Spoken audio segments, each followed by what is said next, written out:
जय श्री कृष्ण। मैं एसएम कथूरिया आप सबका वैदिक प्रेरित चैनल में स्वागत करता हूं। आज का जो विषय है वो है तुला राशि का राशिफल अप्रैल 2021 का। ग्रहों की स्थिति के लिए चार्ट आपको दिखा रहा हूं जो 1 तारीख को है अप्रैल को, लेकिन साथ ही जो ग्रहों की स्थिति बदलती रहेगी तो मैं उस हिसाब से भी आपको बताता रहूंगा कि क्या उसका असर पड़ेगा। अब देखिए, इससे पहले शुरू करूं, आपसे विनती है कि अगर आपने मेरे चैनल को सब्सक्राइब नहीं किया तो कृपया सब्सक्राइब कर दें और बेल आइकन जरूर दबाएं ताकि आने वाली सब वीडियो आप तक सीधी पहुंच सके, और अगर आपको पसंद आए तो मित्रों में भी शेयर करें। धन्यवाद। तो चलिए शुरू करते हैं अप्रैल के महीने का राशिफल तुला राशि के लिए। तुला राशि का स्वामी शुक्र है जो गोचर कर रहे हैं 6ठे भाव में मीन राशि में, जो इनकी ऊंच की राशि है और 10 तारीख तक है यहाँ। तो आपकी कुल मिलाकर यहाँ जो 10 तारीख तक की बड़ी अच्छी स्थिति है। उसके बाद मेष राशि में आ जाएंगे 7म भाव में और अपने लग्न को राशि को देखेंगे तो वहां भी ये अच्छी स्थिति पैदा कर रहे हैं। और आपके जितने भी लग्न के वो हैं, आपके संभावनाएं सेहत के मामले में, धन के मामले में, कार्य क्षेत्र के मामले में, तो आपके सभी काम बनते जाएंगे। ये कोई दिक्कत की बात है नहीं। और पूरा महीना शुक्र की जो स्थिति है वो आपके लिए अच्छी बनी हुई है। तो ये है स्थिति। दूसरा भाव देखें तो यहाँ पर मंगल की राशि है। मंगल 8म भाव में बैठे हुए हैं, राहु के साथ अंगारक योग बना रहे हैं। अब यहाँ पर थोड़ी सी नुकसान की स्थिति पैदा कर सकते हैं धन की, तो लेकिन 13 तारीख तक अगर आप थोड़ा सावधानी रख के चलेंगे तो आपके लिए अच्छा रहेगा। साथ ही में अगर वाहन चलाते हैं या सड़क पर कहीं भी चलते हुए ध्यान से जाएं, कोई दुर्घटना का योग ना बने, ये आपको ध्यान रखना है। क्योंकि 8म भाव में मंगल और राहु जो है कुछ इस तरीके की परिस्थिति पैदा करते हैं कि अचानक से ही कुछ ऐसी चीज हो जाए जिससे आपको नुकसान की स्थिति में ना आना पड़े। वो शारीरिक हो या आपका धन संबंधी हो या कोई भी हो, तो इस बात का ध्यान रख के चलें। और वहां पर बैठे हैं धन भाव में केतु और चंद्र। अब चंद्र जो है वो 10म भाव के स्वामी है, अच्छी स्थिति में है, धन का आगमन हो अच्छा दिखाई दे रहा है। महीने के शुरू में 2.25 दिन ये एक राशि में रहते हैं और आगे बढ़ते जाएंगे, वैसे वैसे इनके परिणाम बदलते रहेंगे।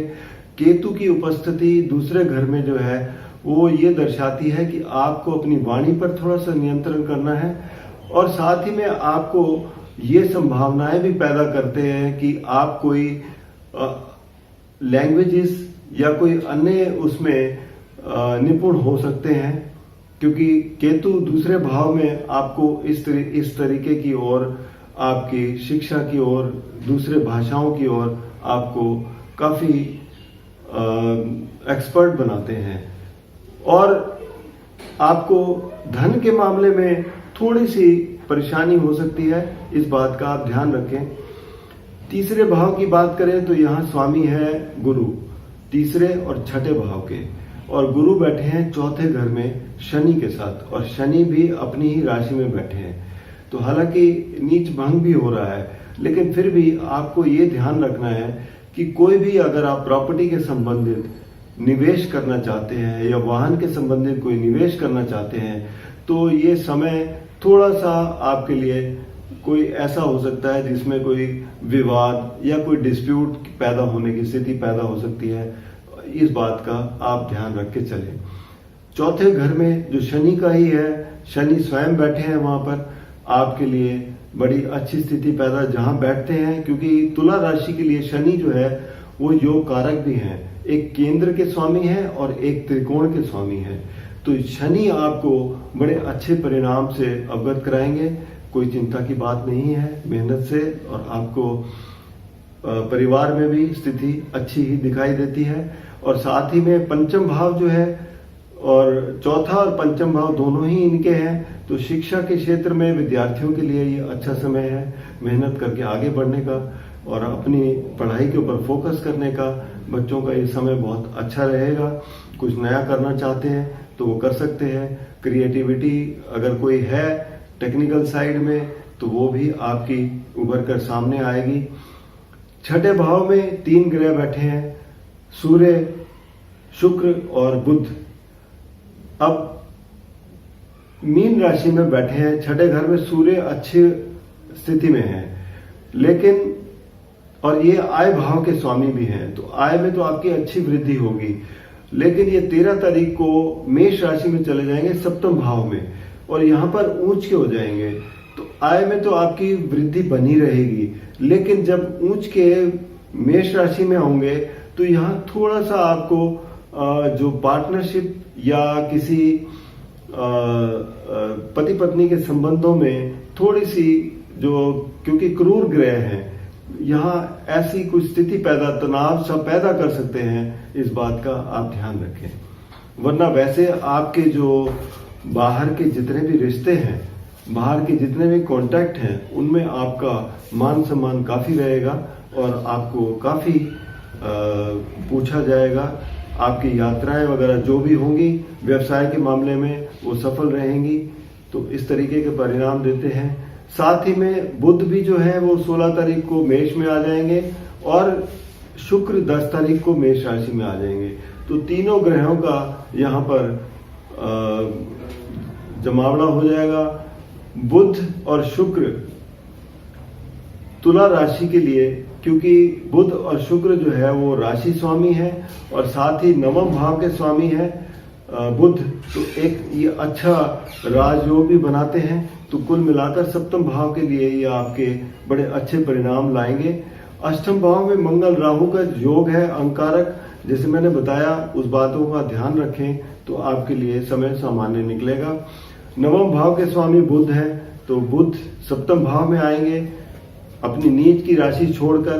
तो 16 तारीख के बाद आपके लिए आपके भाग्य से आपको काफी अच्छे परिणाम मिलेंगे, वो चाहे आपके कार्य क्षेत्र से हो, धन संबंधी हो या कोई भी हो। दशम भाव के स्वामी चंद्र हैं और चंद्र का गोचर धन भाव से हो रहा है, अच्छी शुरुआत हो रही है। तो कुल मिलाकर आपके जितने भी परिणाम है, लेकिन आपसे एक विनती है, क्योंकि आपके जो कार्य क्षेत्र के स्वामी चंद्र हैं, आपको काम के सिलसिले में कभी भी इमोशंस को नहीं लाना। अगर आपने काम में अपने इमोशंस ला दिए तो वहां पर आपकी ये कमजोरी बन जाती है।